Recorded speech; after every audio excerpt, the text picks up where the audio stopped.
जब हम जीवन में सच्चाई की खोज करना शुरू करते हैं तो सबसे पहला सवाल जो हमारे सामने आता है वो ये है कि हम जिस चीज को सच मानते हैं क्या वो वास्तव में सच है या केवल हमारी आदतों और विश्वासों का परिणाम है। यही सवाल हमें एक महान दार्शनिक की ओर ले जाता है जिनका नाम है रेने डेकार्ट और जिनकी दो सबसे प्रसिद्ध रचनाएं हैं डिस्कोर्स ऑन द मेथड और meditations on first philosophy. Descartes को आधुनिक दर्शन का जनक माना जाता है क्योंकि उन्होंने एक ऐसी पद्धति प्रस्तुत की जिसने सोचने के पूरे तरीके को बदल दिया। उनका उद्देश्य केवल ज्ञान प्राप्त करना नहीं था बल्कि ऐसा ज्ञान प्राप्त करना था जो पूरी तरह निश्चित हो, जिसमें कोई संदेह ना हो। लेकिन इस निश्चितता तक पहुंचने के लिए डेकार्ट ने एक बहुत ही अनोखा तरीका अपनाया।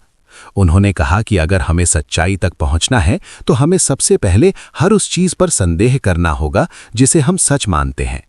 ये सुनने में अजीब लग सकता है क्योंकि हम आमतौर पर संदेह को नकारात्मक मानते हैं, लेकिन डेकार्ट के लिए संदेह एक साधन था, एक तरीका था सच्चाई तक पहुंचने का।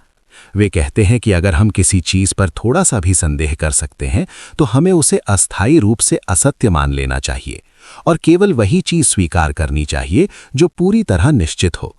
इस तरह उन्होंने एक पद्धति विकसित की जिसे हम मेथड ऑफ डाउट कहते हैं। अब डेकार्ट अपने जीवन के अनुभवों की ओर देखते हैं।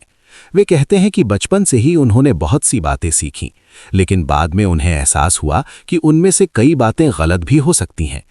इसलिए उन्होंने ये निर्णय लिया कि वे अपने सभी पुराने विश्वासों को एक बार फिर से जांचेंगे। वे सब कुछ छोड़कर एक नई शुरुआत करना चाहते थे, जैसे एक इमारत को पूरी तरह गिराकर फिर से मजबूत नींव पर बनाया जाए। डेकार्ट कहते हैं कि अगर हमें एक मजबूत ज्ञान प्रणाली बनानी है तो हमें उसकी नींव पूरी तरह निश्चित और सच्ची बनानी होगी। इसलिए वे हर उस चीज पर संदेह करना शुरू करते हैं जिसे वे अब तक सच मानते आए थे। सबसे पहले वे अपनी इंद्रियों पर संदेह करते हैं। वे कहते हैं कि हमारी इंद्रियां कई बार हमें धोखा देती हैं। कभी दूर की चीजें छोटी दिखाई देती हैं, कभी पानी में सीधी वस्तु टेढ़ी दिखाई देती है। अगर इंद्रियां कभी-कभी हमें गलत जानकारी देती हैं तो क्या हम उन पर पूरी तरह भरोसा कर सकते हैं? फिर वे एक और गहरे संदेह की ओर बढ़ते हैं। वे कहते हैं कि क्या यह संभव है कि हम जो कुछ भी अनुभव कर रहे हैं वो एक सपना हो? जब हम सपने देखते हैं तो हमें वो पूरी तरह वास्तविक लगता है। हमें यह एहसास नहीं होता कि हम सपना देख रहे हैं। तो क्या यह संभव नहीं है कि अभी भी हम एक सपना देख रहे हों? अगर ऐसा है तो हमारी सारी अनुभूतियां संदिग्ध हो जाती हैं। लेकिन डेकार्ट यहीं नहीं रुकते। वे एक और गहरे संदेह की ओर बढ़ते हैं जिसे वे इविल डीमन हाइपोथेसिस कहते हैं। वे कल्पना करते हैं कि शायद कोई शक्तिशाली शक्ति हमें लगातार धोखा दे रही है। वो हमें ऐसी चीजें दिखा रही है जो वास्तव में मौजूद नहीं है। अगर ऐसा है तो हम जो कुछ भी जानते हैं वो सब गलत हो सकता है। ये संदेह इतना गहरा है कि ये हर चीज को अनिश्चित बना देता है। लेकिन इसी गहरे संदेह के बीच डेकार्ट को एक ऐसी सच्चाई मिलती है जिसे वे पूरी तरह निश्चित मानते हैं। वे कहते हैं कि चाहे मैं हर चीज पर संदेह कर सकता हूं, लेकिन एक चीज पर संदेह नहीं कर सकता, और वो है कि मैं संदेह कर रहा हूं। अगर मैं संदेह कर रहा हूं तो इसका मतलब है कि मैं सोच रहा हूं, और अगर मैं सोच रहा हूं तो इसका मतलब है कि मैं मौजूद हूं। यही वो प्रसिद्ध विचार है जिसे डेकार्ट ने कहा, I think therefore I am. ये वो पहली सच्चाई है जिसे वे पूरी तरह निश्चित मानते हैं। ये सच्चाई किसी भी संदेह से परे है, क्योंकि संदेह करने के लिए भी एक सोचने वाले का होना जरूरी है। इस तरह डेकार्ट अपने पूरे दर्शन की नींव इस एक सच्चाई पर रखते हैं। यह सच्चाई हमें यह दिखाती है कि बाहरी दुनिया चाहे जितनी भी संदिग्ध हो, हमारा अपना अस्तित्व निश्चित है। हम सोचते हैं, इसलिए हम हैं। लेकिन अब एक नया सवाल सामने आता है। अगर केवल हमारा सोचने वाला अस्तित्व निश्चित है, तो क्या हम बाहरी दुनिया के अस्तित्व को भी साबित कर सकते हैं? क्या हम ये जान सकते हैं कि जो कुछ हम देख रहे हैं वो वास्तव में मौजूद है? और अगर हां, तो कैसे? यहीं से डेकार्ट की यात्रा और भी गहरी हो जाती है, क्योंकि अब वे ये समझने की कोशिश करेंगे कि इस एक निश्चित सच्चाई से शुरू करके हम किस तरह पूरे ज्ञान को फिर से स्थापित कर सकते हैं, और कैसे हम सच्चाई की उस मजबूत नींव तक पहुंच सकते हैं जिस पर कोई भी संदेह ना किया जा सके। जब रेने डेकार्ट इस निष्कर्ष पर पहुंचते हैं कि मैं सोचता हूं, इसलिए मैं हूं, तब उनकी दार्शनिक यात्रा एक नए चरण में प्रवेश करती है, क्योंकि अब उनके पास एक ऐसी सच्चाई है जिस पर कोई भी संदेह नहीं किया जा सकता। ये सच्चाई उनके पूरे दर्शन की नींव बन जाती है। लेकिन अब एक महत्वपूर्ण प्रश्न सामने आता है। अगर केवल मेरा अस्तित्व निश्चित है, तो क्या मैं बाकी दुनिया के अस्तित्व को भी निश्चित रूप से जान सकता हूं? क्या बाहरी दुनिया वास्तव में मौजूद है या ये केवल मेरे मन की कल्पना है? देकार्त कहते हैं कि इस प्रश्न का उत्तर खोजने के लिए हमें अपने विचारों की प्रकृति को समझना होगा। वे अपने मन के भीतर उत्पन्न होने वाले विचारों को 3 प्रकारों में बांटते हैं। पहला प्रकार है वे विचार जो बाहर से आते हैं, जैसे हम किसी वस्तु को देखते हैं या किसी आवाज को सुनते हैं। दूसरा प्रकार है वे विचार जो हम स्वयं बनाते हैं, जैसे कल्पनाएं या कल्पित कहानियां। और तीसरा प्रकार है वे विचार जो जन्मजात होते हैं, यानी जो हमारे भीतर पहले से ही मौजूद होते हैं। देकार्त कहते हैं कि इनमें से सबसे महत्वपूर्ण विचार वो है जो हमें एक पूर्ण और अनंत सत्ता के बारे में सोचने पर मजबूर करता है। ये विचार है ईश्वर का। वे कहते हैं कि हमारे मन में एक ऐसा विचार मौजूद है जो पूर्णता, अनंतता और सर्वज्ञता को दर्शाता है। लेकिन हम स्वयं अपूर्ण हैं, हम सीमित हैं, हम गलतियां करते हैं, हम सब कुछ नहीं जानते। तो फिर हमारे भीतर ये पूर्णता का विचार कैसे आया? डेकार्त के अनुसार ये विचार हमारे द्वारा बनाया हुआ नहीं हो सकता, क्योंकि हम अपूर्ण हैं और अपूर्ण से पूर्णता का विचार उत्पन्न नहीं हो सकता। इसलिए वे निष्कर्ष निकालते हैं कि ये विचार किसी पूर्ण सत्ता से आया होगा, और वही सत्ता है ईश्वर। इस प्रकार डेकार्त ईश्वर के अस्तित्व को अपने दर्शन में स्थापित करने की कोशिश करते हैं। वे कहते हैं कि ईश्वर एक पूर्ण और सत्यनिष्ठ सत्ता है, और क्योंकि ईश्वर पूर्ण है, वह हमें धोखा नहीं देगा। ये विचार उनके दर्शन में बहुत महत्वपूर्ण है, क्योंकि अगर ईश्वर हमें धोखा नहीं देता तो इसका मतलब है कि जो चीजें हम स्पष्ट और निश्चित रूप से समझते हैं वे सत्य होनी चाहिए। इस तरह डेकार्त अपने संदेह के चरण से धीरे धीरे निश्चितता की ओर बढ़ते हैं। अब वे कहते हैं कि जो भी चीज हमें स्पष्ट और भेद रहित रूप से समझ में आती है वह सत्य है। ये उनका एक महत्वपूर्ण सिद्धांत बन जाता है। लेकिन अब एक और प्रश्न सामने आता है। अगर ईश्वर हमें धोखा नहीं देता तो क्या हम बाहरी दुनिया के अस्तित्व को भी सत्य मान सकते हैं? डेकार्त कहते हैं कि हमारी इंद्रियां हमें बाहरी दुनिया के बारे में जानकारी देती हैं। हालांकि वे कभी-कभी हमें धोखा दे सकती हैं, लेकिन अगर ईश्वर हमें पूरी तरह से भ्रमित नहीं कर रहा है तो इसका मतलब है कि बाहरी दुनिया वास्तव में मौजूद है। इस प्रकार डेकार्त धीरे धीरे अपने संदेह से बाहर निकलते हैं और एक नई ज्ञान प्रणाली का निर्माण करते हैं। अब वे कहते हैं कि मन और शरीर 2 अलग-अलग चीजें हैं। मन सोचने वाला तत्व है और शरीर भौतिक तत्व है। मन को हम स्पष्ट रूप से समझ सकते हैं क्योंकि वह सोचता है, लेकिन शरीर एक विस्तारित वस्तु है जो स्थान में मौजूद है। इस प्रकार वे मन और शरीर के बीच एक भेद स्थापित करते हैं, जिसे हम माइंड बॉडी ड्यूअलिज्म कहते हैं। ये विचार आधुनिक दर्शन और विज्ञान दोनों में बहुत प्रभावशाली रहा है। डेकार्त कहते हैं कि मन का अस्तित्व निश्चित है क्योंकि हम सोचते हैं, और शरीर का अस्तित्व भी है क्योंकि हम उसे अनुभव करते हैं और वो स्थान में विस्तारित है। इस तरह वे अपने दर्शन को एक मजबूत आधार पर स्थापित करने की कोशिश करते हैं। लेकिन उनकी यात्रा अभी समाप्त नहीं होती, क्योंकि अब एक और महत्वपूर्ण प्रश्न सामने आता है। अगर मन और शरीर अलग-अलग हैं, तो वे एक दूसरे के साथ कैसे संपर्क करते हैं? हमारा मन हमारे शरीर को कैसे नियंत्रित करता है और हमारा शरीर हमारे मन को कैसे प्रभावित करता है? ये प्रश्न डेकार्त के दर्शन का एक जटिल और गहरा हिस्सा बन जाता है। इसके साथ ही वे ये भी समझने की कोशिश करते हैं कि हम अपने ज्ञान को और अधिक निश्चित और स्पष्ट कैसे बना सकते हैं। वे एक ऐसी पद्धति की खोज करते हैं जो हमें सही और गलत के बीच स्पष्ट अंतर करने में मदद करे। यही वो बिंदु है जहां उनकी मेथड ऑफ थिंकिंग और भी स्पष्ट होती है। और अब हमारी ये यात्रा उस दिशा में आगे बढ़ने वाली है जहां डेकार्त हमें ये समझाने की कोशिश करेंगे कि सही तरीके से सोचने की कला क्या है और किस तरह हम अपने विचारों को इस तरह व्यवस्थित कर सकते हैं कि हम सच्चाई के और करीब पहुंच सकें। जब रेने देकार्ट अपनी दार्शनिक यात्रा को आगे बढ़ाते हैं तो वे केवल सच्चाई की खोज तक सीमित नहीं रहते, बल्कि ये भी समझाने की कोशिश करते हैं कि सही तरीके से सोचने की कला क्या है। यही वो स्थान है जहां डिस्कोर्स ऑन द मेथड का महत्व सामने आता है। डेकार्ट कहते हैं कि अगर हम सच्चाई तक पहुंचना चाहते हैं तो हमें एक व्यवस्थित पद्धति अपनानी होगी। सिर्फ सोचते रहना पर्याप्त नहीं है, बल्कि सही तरीके से सोचना जरूरी है। इसलिए वे 4 महत्वपूर्ण नियम प्रस्तुत करते हैं जो हमें सही सोच की दिशा में मार्गदर्शन करते हैं। पहला नियम है कि हमें किसी भी चीज को तब तक सच नहीं मानना चाहिए जब तक वो हमें पूरी तरह स्पष्ट और निश्चित न दिखाई दे। इसका मतलब है कि हमें जल्दबाजी में निर्णय नहीं लेना चाहिए। हमें अपने विचारों को जांचना चाहिए और केवल उन्हीं को स्वीकार करना चाहिए जो पूरी तरह स्पष्ट हों। ये नियम हमें गलत धारणाओं से बचाता है। दूसरा नियम है कि हमें जटिल समस्याओं को छोटे छोटे भागों में बांटना चाहिए। जब हम किसी बड़ी समस्या को छोटे हिस्सों में विभाजित करते हैं तो उसे समझना आसान हो जाता है। ये तरीका गणित और विज्ञान में बहुत उपयोगी होता है और डेकार्ट इसे दर्शन में भी लागू करते हैं।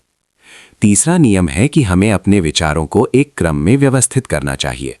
हमें सबसे सरल और आसान चीजों से शुरुआत करनी चाहिए और धीरे धीरे जटिल चीजों की ओर बढ़ना चाहिए। इस तरह हम अपने ज्ञान को एक मजबूत आधार पर बना सकते हैं। चौथा नियम है कि हमें अपने विचारों की पूरी तरह से समीक्षा करनी चाहिए। हमें यह सुनिश्चित करना चाहिए कि हमने कुछ भी छोड़ नहीं दिया है। ये नियम हमें पूर्णता की ओर ले जाता है। इन 4 नियमों के माध्यम से डेकार्ट एक ऐसी पद्धति प्रस्तुत करते हैं जो हमें सच्चाई के करीब ले जा सकती है। ये केवल दर्शन के लिए नहीं, बल्कि जीवन के हर क्षेत्र में उपयोगी है। अब डेकार्ट अपने जीवन के अनुभवों को देखते हैं और कहते हैं कि उन्होंने इस पद्धति का उपयोग अपने जीवन में भी किया। उन्होंने समाज की परंपराओं को पूरी तरह से छोड़ नहीं दिया, बल्कि उन्होंने एक अस्थायी नैतिकता अपनाई। वे कहते हैं कि जब तक हम सच्चाई की खोज कर रहे हैं, तब तक हमें अपने जीवन को स्थिर बनाए रखने के लिए कुछ नियमों का पालन करना चाहिए। पहला नियम ये था कि वे अपने देश के कानूनों और रीति रिवाजों का पालन करेंगे। दूसरा नियम ये था कि वे अपने निर्णयों में दृढ़ रहेंगे, चाहे वे निर्णय पूरी तरह निश्चित ना हो, क्योंकि अनिश्चितता में भी स्थिरता जरूरी होती है। तीसरा नियम यह था कि वे अपने आप को बदलने की कोशिश करेंगे, दुनिया को नहीं। इसका मतलब है कि हमें अपने विचारों और दृष्टिकोण को सुधारना चाहिए, बजाय इसके कि हम पूरी दुनिया को बदलने की कोशिश करें। और चौथा नियम यह था कि वे अपने जीवन को ज्ञान की खोज में समर्पित करेंगे। ये नियम उनके पूरे जीवन का आधार बन गया। डेकार्ट कहते हैं कि अगर हम अपने जीवन में इस तरह की पद्धति अपनाएं तो हम अपने विचारों को अधिक स्पष्ट और निश्चित बना सकते हैं। अब वे एक और महत्वपूर्ण क्षेत्र की ओर बढ़ते हैं और वो है विज्ञान। वे कहते हैं कि उनकी पद्धति केवल दर्शन तक सीमित नहीं है, बल्कि इसे विज्ञान में भी लागू किया जा सकता है। उन्होंने गणित और ज्यामिति का उपयोग करके एक नई वैज्ञानिक पद्धति विकसित की। उनका मानना था कि प्रकृति को भी गणित के माध्यम से समझा जा सकता है। इस प्रकार डेकार्ट ने विज्ञान और दर्शन के बीच एक पुल बनाया। उनके विचारों ने आधुनिक विज्ञान की नींव रखी। लेकिन उनकी यात्रा अभी भी समाप्त नहीं होती, क्योंकि अब वे एक और गहरे प्रश्न की ओर बढ़ते हैं। अगर हम सही तरीके से सोच सकते हैं और सच्चाई तक पहुंच सकते हैं, तो क्या हम अपने मन और शरीर के संबंध को भी समझ सकते हैं? क्या हम ये जान सकते हैं कि हमारा मन कैसे काम करता है और ये हमारे शरीर को कैसे प्रभावित करता है? और यही वो बिंदु है जहां डेकार्ट की खोज और भी गहरी हो जाती है, क्योंकि अब वे मनुष्य के अस्तित्व के सबसे जटिल प्रश्नों में प्रवेश करने वाले हैं और यही हमारी यात्रा को अगले चरण की ओर ले जाने वाला है। डेकार्ट कहते हैं कि अगर हम अपने जीवन में इस तरह की पद्धति अपनाएं तो हम अपने विचारों को अधिक स्पष्ट और निश्चित बना सकते हैं। अब वे एक और महत्वपूर्ण क्षेत्र की ओर बढ़ते हैं और वो है विज्ञान। वे कहते हैं कि उनकी पद्धति केवल दर्शन तक सीमित नहीं है, बल्कि इसे विज्ञान में भी लागू किया जा सकता है। उन्होंने गणित और ज्यामिति का उपयोग करके एक नई वैज्ञानिक पद्धति विकसित की। उनका मानना था कि प्रकृति को भी गणित के माध्यम से समझा जा सकता है। इस प्रकार डेकार्ट ने विज्ञान और दर्शन के बीच एक पुल बनाया। उनके विचारों ने आधुनिक विज्ञान की नींव रखी। लेकिन उनकी यात्रा अभी भी समाप्त नहीं होती, क्योंकि अब वे एक और गहरे प्रश्न की ओर बढ़ते हैं। अगर हम सही तरीके से सोच सकते हैं और सच्चाई तक पहुंच सकते हैं, तो क्या हम अपने मन और शरीर के संबंध को भी समझ सकते हैं? क्या हम ये जान सकते हैं कि हमारा मन कैसे काम करता है और ये हमारे शरीर को कैसे प्रभावित करता है? और यही वो बिंदु है जहां डेकार्ट की खोज और भी गहरी हो जाती है, क्योंकि अब वे मनुष्य के अस्तित्व के सबसे जटिल प्रश्नों में प्रवेश करने वाले हैं और यही हमारी यात्रा को अगले चरण की ओर ले जाने वाला है। जब रेने डेकार्त अपनी दार्शनिक खोज को और गहराई में ले जाते हैं तो वे एक ऐसे प्रश्न के सामने खड़े होते हैं जिसने सदियों से विचारकों को उलझाया है, और वो प्रश्न है मन और शरीर के संबंध का। ये प्रश्न केवल दार्शनिक नहीं है, बल्कि ये हमारे दैनिक जीवन से भी जुड़ा हुआ है। हम सोचते हैं, हम महसूस करते हैं, हम निर्णय लेते हैं, और साथ ही हमारा शरीर कार्य करता है, चलता है, प्रतिक्रिया देता है। लेकिन ये कैसे होता है कि एक अदृश्य मन और एक भौतिक शरीर एक साथ मिलकर काम करते हैं? यही वो स्थान है जहां डेकार्ट का माइंड बॉडी डुअलिज्म और स्पष्ट होता है। वे कहते हैं कि मन और शरीर दो अलग अलग प्रकार की वस्तुएं हैं। मन एक सोचने वाला तत्व है जिसे वे रेस कॉजिटेंस कहते हैं। ये वो हिस्सा है जो सोचता है, संदेह करता है, समझता है और निर्णय लेता है। दूसरी ओर शरीर एक भौतिक तत्व है जिसे वे रेस एक्सटेंसा कहते हैं। ये स्थान में विस्तारित है, इसे मापा जा सकता है और ये प्राकृतिक नियमों के अनुसार कार्य करता है। डेकार्ट के अनुसार इन दोनों के गुण पूरी तरह अलग हैं। मन का कोई आकार या स्थान नहीं होता, वो केवल सोचने वाला तत्व है। जबकि शरीर का आकार होता है, वो स्थान घेरता है और उसे भौतिक नियमों के माध्यम से समझा जा सकता है। अब सबसे बड़ा प्रश्न ये उठता है कि अगर मन और शरीर इतने अलग हैं, तो वे एक दूसरे के साथ कैसे संपर्क करते हैं? हमारा मन कैसे हमारे शरीर को आदेश देता है कि वो हाथ उठाए या चले, और हमारा शरीर कैसे हमारे मन को दर्द या सुख का अनुभव कराता है? डेकार्ट्स इस समस्या का समाधान खोजने की कोशिश करते हैं। वे कहते हैं कि मन और शरीर के बीच संपर्क का एक विशेष स्थान है जिसे वे मस्तिष्क की एक छोटी ग्रंथि मानते हैं, जिसे आज हम पाइनियल ग्लैंड के नाम से जानते हैं। उनके अनुसार यही वो स्थान है जहां मन और शरीर का संपर्क होता है। हालांकि बाद में विज्ञान ने इस विचार को पूरी तरह स्वीकार नहीं किया, लेकिन डेकार्ट्स का ये प्रयास महत्वपूर्ण था क्योंकि उन्होंने पहली बार इस समस्या को स्पष्ट रूप से सामने रखा। अब डेकार्ट्स शरीर को एक मशीन की तरह समझने लगते हैं। वे कहते हैं कि शरीर एक जटिल यांत्रिक प्रणाली है जो प्राकृतिक नियमों के अनुसार काम करती है। जैसे एक घड़ी अपने आप चलती है, वैसे ही शरीर भी अपने नियमों के अनुसार काम करता है। ये विचार आधुनिक विज्ञान और चिकित्सा के विकास में बहुत महत्वपूर्ण साबित हुआ। इससे वैज्ञानिकों को ये समझने में मदद मिली कि शरीर को एक प्रणाली के रूप में अध्ययन किया जा सकता है। लेकिन डेकार्ट्स ये भी कहते हैं कि मन शरीर से अलग है और इसे केवल भौतिक नियमों के माध्यम से नहीं समझा जा सकता। यही विचार आगे चलकर चेतना के अध्ययन का आधार बनता है। अब वे एक और महत्वपूर्ण विषय की ओर बढ़ते हैं और वो है ज्ञान की निश्चितता। वे कहते हैं कि अगर हमें सच्चाई तक पहुंचना है तो हमें अपने विचारों को पूरी स्पष्टता और भेदर रहितता के साथ समझना होगा। जो चीज हमें स्पष्ट और निश्चित रूप से दिखाई देती है वही सत्य है, लेकिन इसके लिए हमें अपने मन को प्रशिक्षित करना होगा। हमें अपने विचारों को व्यवस्थित करना होगा। हमें यह सीखना होगा कि किस तरह हम सही और गलत के बीच अंतर कर सकते हैं। डेकार्ट कहते हैं कि गलतियां इसलिए होती हैं क्योंकि हम अपनी इच्छा को अपने ज्ञान से आगे बढ़ा देते हैं। हम बिना पूरी समझ के निर्णय ले लेते हैं। लेकिन अगर हम केवल उन्हीं चीज़ों को स्वीकार करें जिन्हें हम स्पष्ट रूप से समझते हैं, तो हम गलतियों से बच सकते हैं। ये विचार हमें एक नई दिशा देता है। ये हमें सिखाता है कि सच्चाई केवल बाहर नहीं होती, बल्कि ये हमारे सोचने के तरीके में भी होती है। अगर हमारा सोचने का तरीका सही है तो हम सच्चाई के करीब पहुंच सकते हैं, और अगर हमारा सोचने का तरीका गलत है तो हम भ्रम में रह सकते हैं। इस प्रकार डेकार्ट हमें केवल दर्शन नहीं सिखा रहे हैं, बल्कि वे हमें सोचने की कला सिखा रहे हैं। लेकिन उनकी यात्रा अभी भी पूरी नहीं होती, क्योंकि अब एक और महत्वपूर्ण प्रश्न सामने आता है। अगर हमने अपने अस्तित्व को समझ लिया, अगर हमने ईश्वर के अस्तित्व को स्थापित कर लिया, अगर हमने मन और शरीर के संबंध को समझने की कोशिश की, तो क्या अब हम पूरी तरह निश्चित ज्ञान तक पहुंच चुके हैं, या अभी भी कुछ और समझना बाकी है? यही वो बिंदु है जहां डेकार्ट की खोज अपने अंतिम चरण की ओर बढ़ने लगती है, और हमारी ये यात्रा भी उस दिशा में आगे बढ़ने वाली है जहां हमें उनके पूरे दर्शन का अंतिम सार समझ में आने वाला है। जब रेने डेकार्त अपनी दार्शनिक यात्रा को आगे बढ़ाते हैं तो वे अब उस बिंदु पर पहुंच चुके होते हैं जहां उन्हें अपने पूरे ज्ञान की संरचना को अंतिम रूप देना होता है, क्योंकि अब उनके सामने ये प्रश्न है कि क्या उन्होंने वास्तव में एक ऐसी नींव तैयार कर ली है जिस पर पूरा ज्ञान सुरक्षित रूप से खड़ा हो सके। उन्होंने इस संदेह से शुरुआत की, उन्होंने अपने अस्तित्व को स्थापित किया, उन्होंने ईश्वर के अस्तित्व को समझाने की कोशिश की और उन्होंने मन और शरीर के बीच अंतर को स्पष्ट किया। लेकिन अब उन्हें यह देखना है कि इन सभी विचारों का एक साथ क्या अर्थ निकलता है।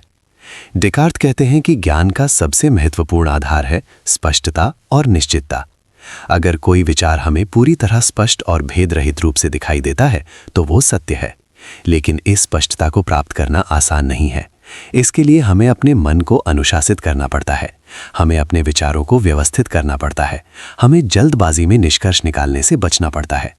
यही कारण है कि डेकार्त बार बार अपनी पद्धति की ओर लौटते हैं। वे कहते हैं कि सही ज्ञान केवल सही विधि के माध्यम से ही प्राप्त किया जा सकता है। अब वे एक और महत्वपूर्ण विषय की ओर ध्यान देते हैं, और वो है त्रुटि या गलती का कारण। वे कहते हैं कि अगर ईश्वर पूर्ण और सत्यनिष्ठ है तो हम गलतियां क्यों करते हैं? ये एक बहुत गहरा प्रश्न है। डेकार्ट इसका उत्तर देते हुए कहते हैं कि गलती का कारण हमारे भीतर मौजूद दो शक्तियों के बीच असंतुलन है। पहली शक्ति है हमारा ज्ञान या समझ, दूसरी शक्ति है हमारी इच्छा या निर्णय लेने की क्षमता। हमारा ज्ञान सीमित है, लेकिन हमारी इच्छा असीमित है। हम कई बार उन चीजों के बारे में भी निर्णय ले लेते हैं जिन्हें हम पूरी तरह नहीं समझते। यहीं से गलती पैदा होती है। अगर हम केवल उन्हीं चीजों पर निर्णय लें जिन्हें हम स्पष्ट रूप से समझते हैं, तो हम गलतियों से बच सकते हैं। ये विचार हमें ये सिखाता है कि ज्ञान के साथ धैर्य और सावधानी भी जरूरी है। अब डेकार्ट एक और महत्वपूर्ण विषय की ओर बढ़ते हैं, और वो है बाहरी दुनिया का अस्तित्व। वे कहते हैं कि अब जब हमने ये स्थापित कर लिया है कि ईश्वर हमें धोखा नहीं देता, तो हम ये मान सकते हैं कि बाहरी दुनिया वास्तव में मौजूद है। हमारी इंद्रियां हमें जो जानकारी देती हैं वो पूरी तरह गलत नहीं हो सकती। हालांकि वे कभी कभी हमें भ्रमित कर सकती हैं, लेकिन सामान्य रूप से वे हमें वास्तविक दुनिया के बारे में सही जानकारी देती हैं। इस प्रकार डेकार्ट अपने संदेह के प्रारंभिक चरण से बाहर निकलते हैं और एक स्थिर ज्ञान प्रणाली की ओर बढ़ते हैं। अब वे ये भी कहते हैं कि विज्ञान और गणित सच्चाई तक पहुंचने के सबसे विश्वसनीय साधन है, क्योंकि इनमें स्पष्टता और निश्चितता होती है। गणित में जो सिद्धांत होते हैं वे सार्वभौमिक होते हैं, वे हर जगह और हर समय सही होते हैं। इसलिए डेकार्त का मानना था कि अगर हम अपनी सोच को गणितीय तरीके से व्यवस्थित करें तो हम अधिक सटीक और निश्चित ज्ञान प्राप्त कर सकते हैं। ये विचार आधुनिक विज्ञान के विकास में बहुत महत्वपूर्ण साबित हुआ। अब वे अपने पूरे दर्शन का एक व्यापक चित्र प्रस्तुत करते हैं। वे कहते हैं कि ज्ञान एक वृक्ष की तरह है। इस वृक्ष की जड़ें हैं दर्शन, तना है भौतिकी और शाखाएं हैं अन्य विज्ञान जैसे चिकित्सा, यांत्रिकी और नैतिकता। इसका मतलब यह है कि अगर हमारी दार्शनिक नींव मजबूत होगी तो पूरा ज्ञान भी मजबूत होगा, लेकिन अगर नींव कमजोर होगी तो पूरा ढांचा भी कमजोर हो जाएगा। इसलिए डेकार्त ने सबसे पहले नींव को मजबूत करने की कोशिश की। उन्होंने संदेह के माध्यम से हर चीज की जांच की और फिर एक ऐसी सच्चाई तक पहुंचे जो पूरी तरह निश्चित थी, और उसी सच्चाई के आधार पर उन्होंने पूरा ज्ञान निर्मित किया। लेकिन उनकी यात्रा अभी भी पूरी नहीं होती, क्योंकि अब एक अंतिम और सबसे महत्वपूर्ण प्रश्न सामने आता है। यह प्रश्न है कि इस पूरे दर्शन का हमारे जीवन पर क्या प्रभाव पड़ता है। क्या ये केवल एक बौद्धिक अभ्यास है या ये हमारे जीवन को भी बदल सकता है? और इसी प्रश्न के साथ हमारी ये यात्रा अब अपने अंतिम चरण की ओर बढ़ रही है, जहां डेकार्त के विचारों का वास्तविक अर्थ और उनका जीवन पर प्रभाव पूरी तरह स्पष्ट होने वाला है। जब रेने डेकार्त की दार्शनिक यात्रा अपने अंतिम चरण की ओर बढ़ती है, तो ये प्रश्न सबसे महत्वपूर्ण बन जाता है कि उनके विचार केवल सिद्धांतों तक सीमित है या वास्तव में हमारे जीवन को भी बदल सकते हैं।